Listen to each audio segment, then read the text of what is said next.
پھر شیطان اس کے پیچھے پڑا رہا اور اس کی خوبصورتی اس کی آنکھوں میں جتلانے لگا اور اس کے نفس کو ابھارنے لگا، حتیٰ کہ وہ گناہ میں مبتلا ہوا اور وہ حاملہ ہوئی اور ایک لڑکا پیدا ہوا۔ پھر شیطان اس کے پاس آیا اور کہا کہ آپ کا کیا خیال ہے، جب لڑکی کے بھائی آئیں گے جس نے تیرا بچہ جنا ہے وہ تیرا کیا حشر کریں گے؟ مجھے امید نہیں ہے کہ تو شرمندہ نہ ہو اور نہ وہ تمہیں شرمندہ کریں۔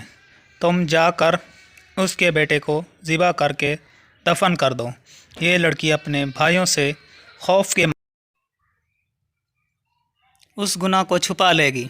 چنانچہ اس نے لڑکے کو قتل کر دیا۔ پھر شیطان نے کہا، تم کیا سمجھتے ہو کہ تم نے جو کرتوت کیا ہے اس کو یہ لڑکی اپنے بھائیوں سے ذکر نہیں کرے گی؟ تم اس کو بھی پکڑ کر ذبح کر دو اور اس کے بیٹے کے ساتھ اس کو بھی دفن کر دو۔ چنانچہ اس نے لڑکی کو بھی ذبح کیا اور اس کے لڑکے کے ساتھ ساتھ اس کو بھی ایک گڑھے میں ڈالا اور اوپر سے بڑی چٹان رکھ دی اور ان پر زمین کو برابر کر دیا۔ پھر وہ اپنے عبادت خانے میں جا کر عبادت میں مصروف ہو گیا۔ اس طرح سے جتنا عرصہ اللہ تعالیٰ کو منظور تھا یہ عبادت میں لگا رہا، حتیٰ کہ اس کے بھائی جنگ سے فارغ ہوئے اور اس کے پاس آ کر اپنی بہن کا مطالبہ کیا تو اس نے ان سے تعزیت کی، لڑکی کے لیے دعا کے جملے کہے اور صدمہ کا اظہار کرتے ہوئے رونے لگا اور کہا کہ وہ نیک خاتون تھی، یہ اس کی آخری آرام گاہ ہے، یہ دیکھو۔ تو اس کے بھائی اس کی قبر پر آئے، افسوس کیا اور ایک دن تک اس کی قبر پہ رہے۔ پھر گھروں میں لوٹ گئے۔ جب رات ہوئی اور یہ اپنے بستروں پہ لیٹ گئے تو شیطان ان کے پاس آیا۔ سب سے پہلے بڑے بھائی کے پاس آیا اور اس سے اپنی بہن کا پوچھا تو اس نے وہی جواب دیا جو عابد نے دیا تھا کہ وہ تو فوت ہو گئی ہے۔ تو شیطان نے اس کی بات کو جھٹلا کر کہا، میں تو تمہاری بہن کی قضیہ کی تصدیق نہیں کرتا، اس عابد نے تو تمہاری بہن کو حاملہ کیا، اس نے اس کا بچہ جنا، پھر اپنی جان بچانے کے لیے اس عابد نے اس لڑکے سمیت ذبح کیا اور گھر کے دروازے کے پیچھے دفن کر دیا۔ پھر شیطان درمیان والے بھائی کے پاس گیا اور اس کو بھی ویسا ہی کہا۔ پھر چھوٹے کے پاس آیا اور اس کو بھی ویسا ہی کہا۔ جب یہ بھائی اٹھے تو اس خواب کی وجہ سے بہت پریشان تھے۔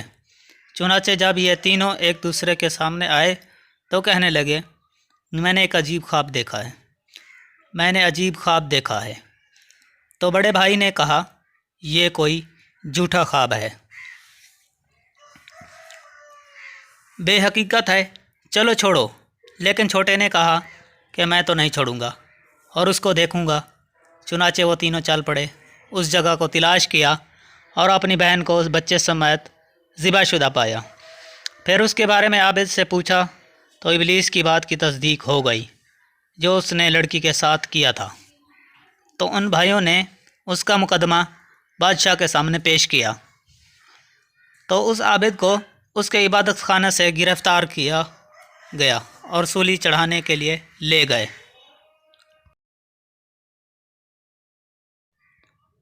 جب اس کو سولی کی لکڑی پر کھڑا کیا گیا تو اس وقت شیطان اس کے پاس آیا اور کہا، تو جانتا ہے کہ میں تمہارا وہی ساتھی ہوں جس نے تمہیں اس لڑکی کے فتنہ میں مبتلا کیا تھا اور تو نے اس کو حاملہ کر کے اس کو اور اس کے بیٹے کو ذبح کیا۔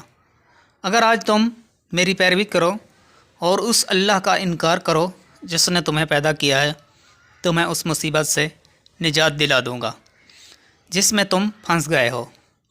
تو اس نے اللہ تعالیٰ کا انکار کر دیا۔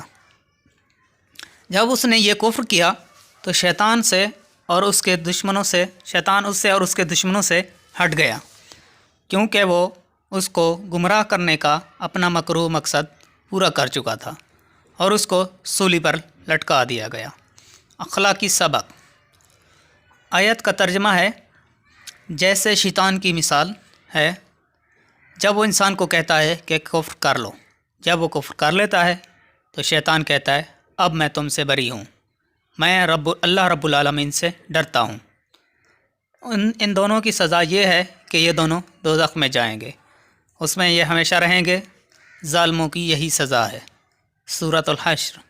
جس طرح اس عابد کا حال ہوا کہ اس نے اجنبی عورت سے کلام بھی کیا اور خلوت بھی کی، اور جس کا نتیجہ یہ ہوا کہ وہ ایک تو زنا اور قتل کے گناہوں میں مبتلا ہونے کے ساتھ ساتھ اپنی ہلاکت کا سبب بھی بنا۔ اللہ تعالی ہم سب کو شیطان کے بہکاوے سے بچائے، آمین۔ Thanks for watching. Please like the video and subscribe my channel.